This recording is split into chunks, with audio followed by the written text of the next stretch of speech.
A lot of content is posted on this website daily, that's a given. So you'd imagine that mostly all genres of content on this website are considered oversaturated. Which isn't really the case, as I went over in another YouTube philosophy.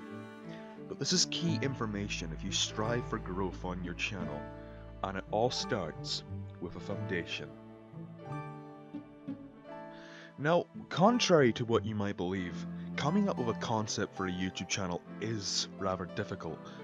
Well, if you want to be considered professional, it's not as easy as making a channel with the name of the likes of Alex the Lad 564, posting once every blue moon, and having a generally unorganized channel as far as content is concerned.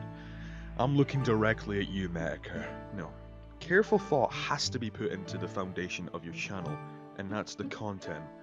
People make the mistake in trying to replicate many different types of content, that if they ever do gain traction, it will be from multiple different forms of content, like game reviews, AMVs, rants, etc.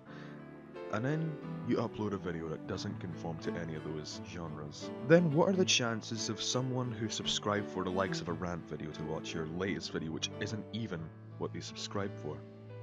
You're setting your channel up for failure if you do this. And I'm not exempt from this. Again, refer to the shit stain that was Medica and its quote-unquote content. And content is key to having a stable foundation, and having a set genre or theme within your content is very, very beneficial.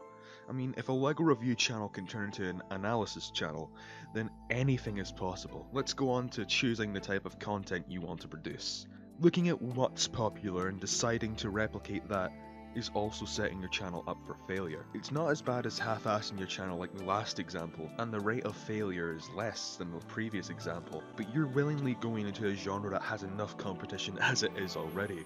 It's highly unlikely people will choose to watch your Minecraft Let's Play over the already established YouTubers who have been doing it for years but 10 times better than you ever could. And in real life, and on YouTube, I've noticed that people seem to want to replicate the success of others, rather than pioneering a new genre of content, which may seem like an impossible task, because nothing can be truly unique. It's all been done before, but each person can bring something unique to the table.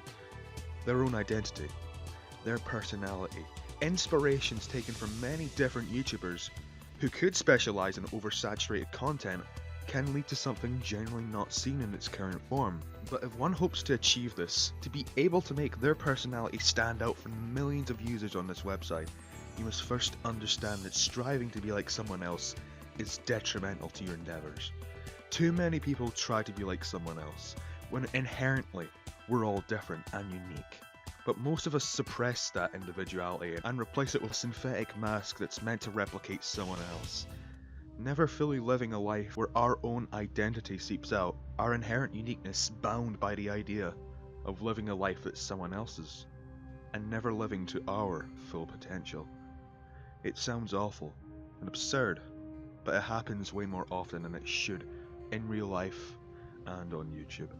Just look at how many people plagiarize, try to be like someone else, mold their identity around that one person, and only being known for trying to be like someone else. To avoid all this, a lot needs to be taken into consideration.